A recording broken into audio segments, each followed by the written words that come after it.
This fighter squadron is flying faster than the speed of sound. These pilots engaged in combat miles above the Earth. It was a truly fantastic concept. But when the first F-100 Super Sabres were delivered to the U.S. Air Force in 1953, that fantasy became a reality. Until then, the only planes to have broken the sound barrier were experimental test aircraft. With the arrival of the F-100, the age of supersonic air combat had truly begun. Their arrival wasn't an uneventful one. New planes set two records, the last subsonic world speed record and the first supersonic world speed record. After 4 years of development, the F-100 ushered in a new era. Ahead lay a long, tumultuous career that would be marked by distinction and marred by crashes and controversy. Overcoming the sound barrier was a landmark achievement, and the F-100 marked the dividing line between the first and second generation of jet fighters. Because the Air Force was just reaching the 100s to give as new plane designations, the first assortment of supersonic aircraft were known as the Century fighters.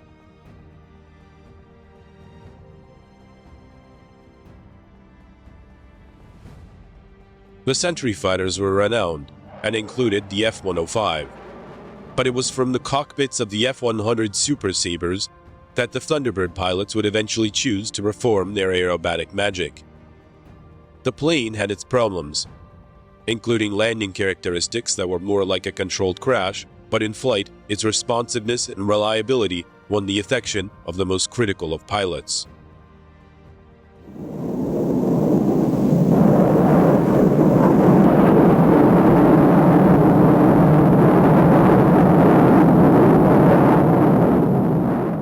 Though Super Sabre was the product of a very distinguished design team, the North American company had been quietly successful since its inception.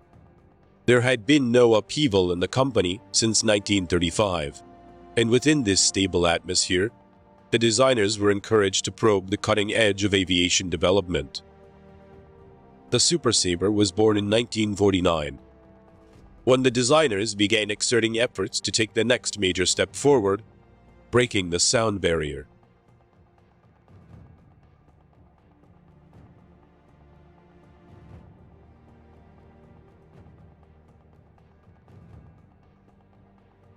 By the time the F-100 was developed, North American prided itself on having built the greatest fighters of World War II and Korea.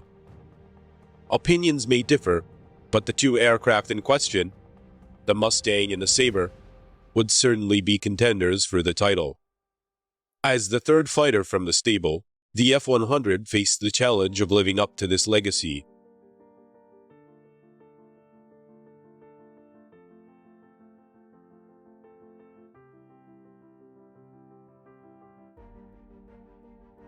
The company's first fighter was a classic. The P-51 Mustang was truly a legend. It had firmly established the company's name in the world of combat aircraft construction. In the European and Pacific theaters, the Mustang made its mark as a superb escort and attack aircraft. The first flown in 1940, it stood at the end of a long line of propeller-driven fighters and was one of the greatest ever flown.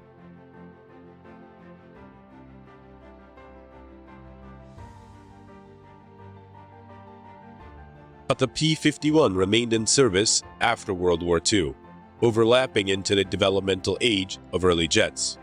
It was still in service in large numbers during the Korean conflict and was a mainstay in ground attack and support missions. North American built over 16,000 P-51s. This massive success with their first fighter project served the company well. It established them as a producer of the first-class fighters, filled the company coffers, and set them up to make their next series of design studies. North American was ready to step into the jet age. It did so with two new planes, the FJ-1 for the Navy and the F-86 for the Air Force. By far, the more successful of the two was the Air Force F-86, thus Sabre. By this time, the company was so confident that the F-86 was delayed for over a year, as the company designers sorted out the problems of giving the plane swept wings and a tail. North American stability and prosperity allowed for that kind of risk-taking, and the resulting aircraft richly repaid the company's investment and patience. Sabres went into mass production in 1949, arriving just in time for their baptism by fire in Korea. The F-86 first went into service in Korea in December 1950. By that time, the Air Force had to run into stiff opposition from MiG-15s, which were also clearly outperforming their American jets. In mortal struggles over the Korean landscape, the newly arrived Sabre established combat superiority over the Russian plane. Better training and tactics, along with technology, for what really carried the day.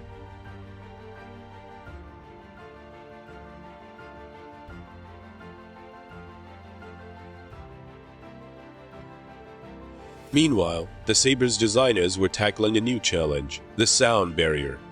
Work commenced in 1949 and progressed rapidly through 1950. Early experiments in extending the capability of the Sabre merely revealed the limitations of its design. The engineers quickly returned to a blank sheet of paper, and in the end, developed a totally new and much larger aircraft. In January 1951, the Air Force gave the nod to this new design. Soon after, the F-100 Supersonic day fighter was launched into production. No experimental or X aircraft were ever built. In fact, the first F-100s would be a production prototype or Y plane, with typical North American confidence. This went from the drawing board to the construction bay 3 months prior to the Air Force approval.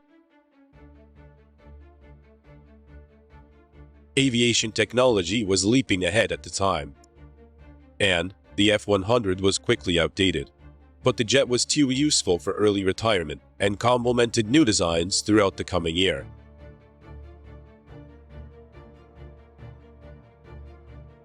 The Century fighters were the core of the U.S. air power for many years. They represented an enormous commitment to advanced technology and immense capital investment. Their development was a construction and reflected the revolutionary advances in aviation theory and practice. They became the testing ground for innovations in many fields: aerodynamics, materials, methods of machining and construction, engines, avionics, navigation, and fuels. All the changes weren't limited to technology. There was also a revolution in tactics and arms. Chief among these were developments in missiles and nuclear weapons.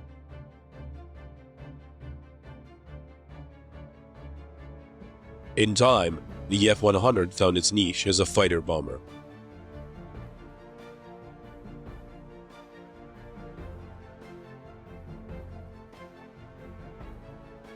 At the outset, it was designed as an air superiority fighter, but soon gained multi-role capability.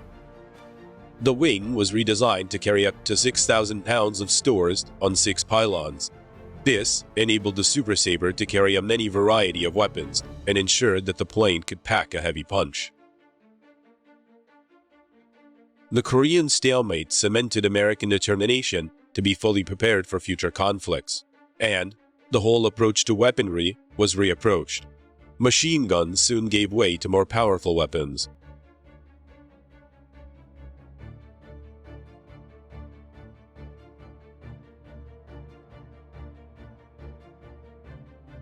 Some theorists predicted that the unguided bomb would soon be replaced by missiles.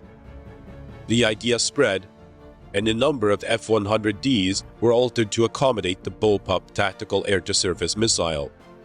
This weapon of the future was guided by the pilot with a cockpit toggle. Like early versions of many things, it wasn't terribly effective. Experience would show that the unguided bomb held a considerable cost advantage over complex missiles. The new weapons also proved to be too expensive for widespread use. Still, their relative accuracy was considered essential in some combat situations.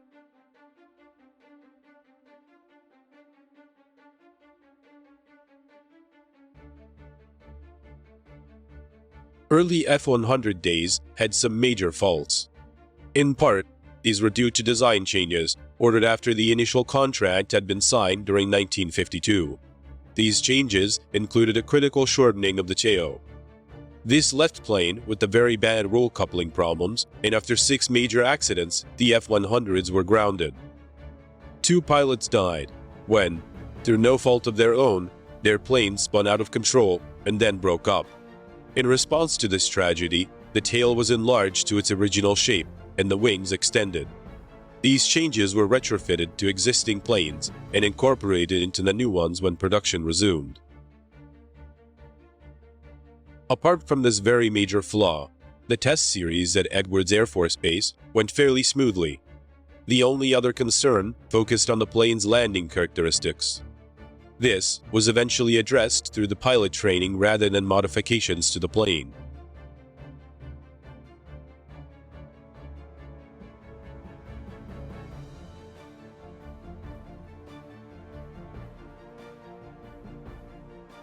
Experiments in zero-length launch were also conducted at Edwards.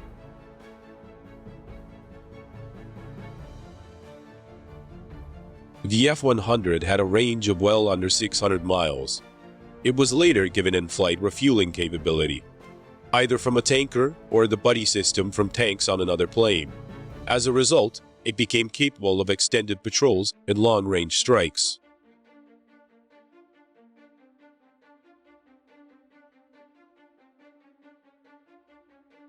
"203 F-100As were built, the first 70 being delivered before the roll coupling problems were corrected.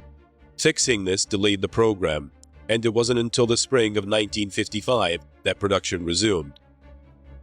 By that time, the upgraded F-100C was undergoing tests. The B designation had already been committed to a version intended to fly faster than twice the speed of sound.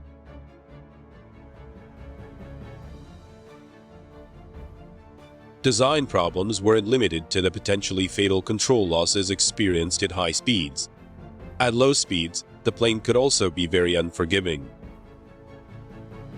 Here, a pilot realized that he has undershot his landing point and frantically attempts to put his plane back up. In opening his throttle too fast, he included a compressor stall and then, in a series of overcorrections, fatally compounded his problem.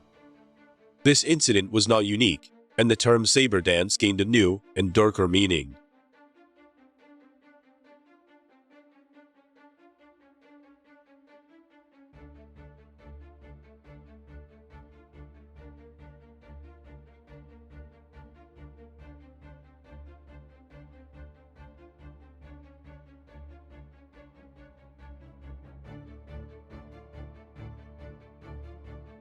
The F-100 design was not necessarily flawed.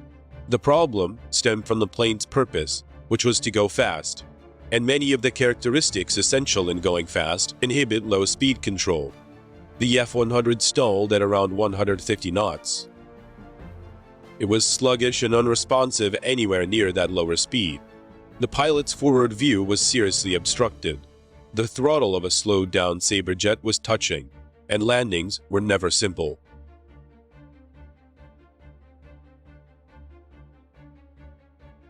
In the end, the F-100's low speed control problems were never fully corrected. It was just another deadly possibility that the pilots had to learn to live with. Training, experience, and the instinct for self-preservation kept the accident rate down. And most buyers found it safer to strain the undercarriage in high-speed landings than to meddle with the F-100 at low speeds.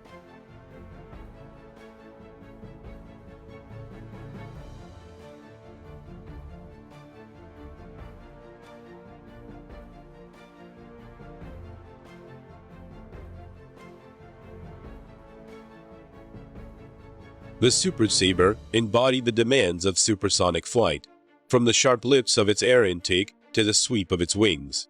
Even stationary F-100s gave an impression of speed. There were many innovative touches about them.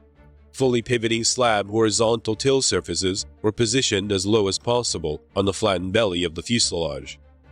There were no outboard flaps. Instead, a system of leading-edge slats were employed.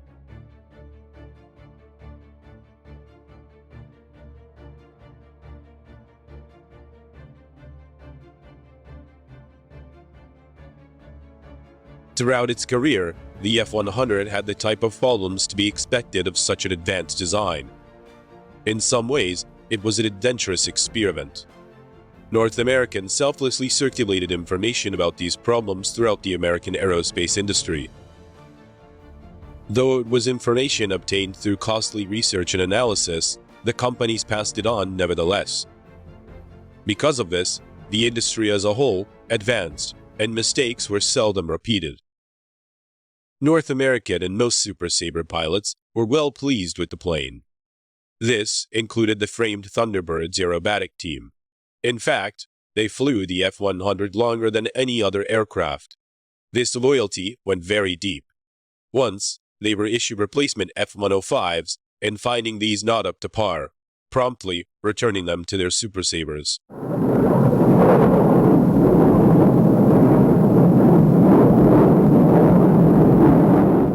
The Thunderbirds flew the F-100s from 1956 until 1969. They started with the first 6 examples of the C model and stayed with the F-100 from then on. Needless to say, they came to know every virtue and every vice that the aircraft had. Okay, Thunderbirds, let's do a loop. Play the deck. Nose coming up. Okay, and with the pull.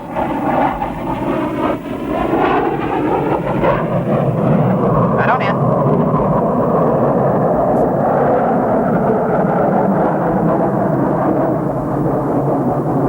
Topping the loop now, ease it off.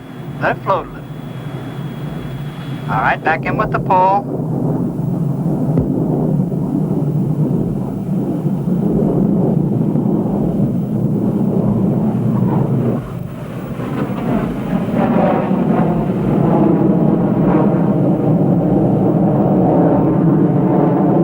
Now let's ease it off and play the deck.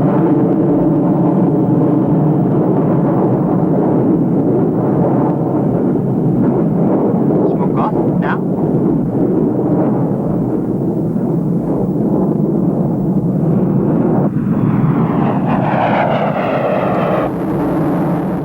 The Thunderbirds also wrote another sad chapter of the F-100 story. After a crash during one of their air shows, investigators turned up fatigue problems in the wings of the plane. It is suspected that some of the Super Sabres that went down in Vietnam may have lost due to the same flaw. This diagnosis led to immediate remedial action, saving other pilots from a similar fate.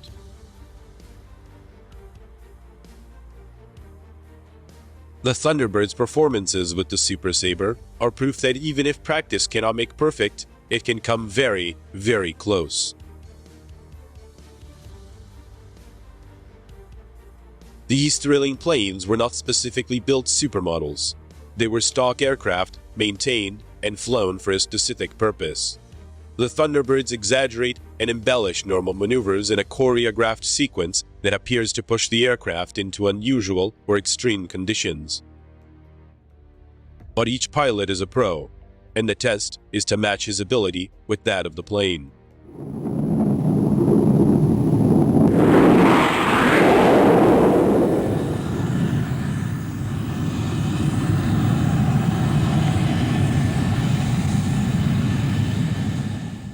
Because of the high accident rate, a 2-seat version was developed to familiarize pilots with the plane. This effectively transferred the bulk of the accident rate onto the trainers. The F model suffered heavily. Over 1/4 of them were lost in non-combat mishaps. Each airplane imposes its own demands upon a pilot, and the F-100 was the first of a new breed. Because of this, all personnel transferred to it were given an extra intensive training. With the revolutionary advance to supersonic flight, pilots needed to start training all over again, because jets not only greatly increase speeds, but they drastically reduce the pilot's room for error.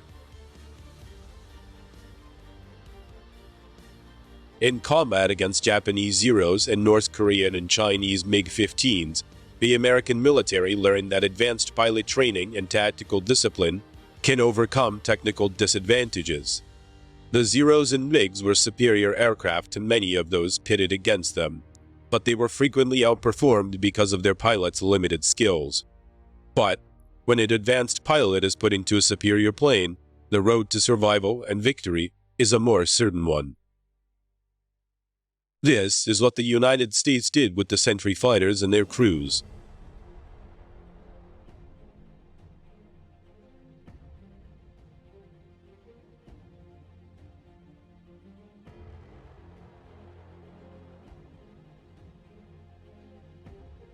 Korea had taught many lessons about aerial warfare. It was learned that strategic campaigns aimed at destroying an opponent's means of production were sometimes of dubious value, especially if your opponent didn't have the means of making war, but rather relied on an outside supplier. It became confident that there was a vast gulf between world war and limited war. In a limited struggle, aerial warfare became a matter of maintaining air superiority, interdicting the enemy's supplies, and supporting ground troops through battlefront strikes.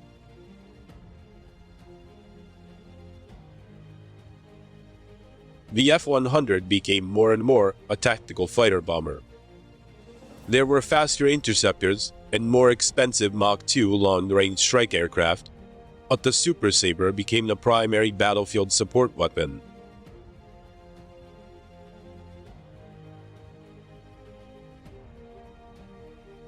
Only 203 of the Interceptor A models were ever built. The following C model was a fighter bomber, and 476 of these appeared. The fully dedicated attack version, the F-100D, was built in far greater numbers. 1,274 were produced. The C and D models were out-and-out attack aircraft. The combination of high-speed landing and considerable bulk made the F-100 difficult to stop on landing.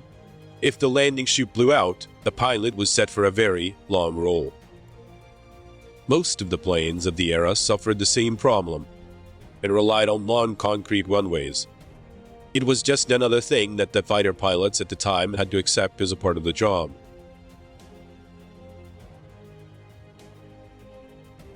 The company had given the Super Sabre its name, but for many, it was just too much of a mouthful. The planes came to be known by their crew as Huns, a contraction of F-100. Including 2 Sea trainers and the 2 prototypes, 2,294 were built. The last of these was delivered in October 1959. From 1957, they equipped 16 U.S. Air Force fighter wings and were a vital weapon in the American arsenal.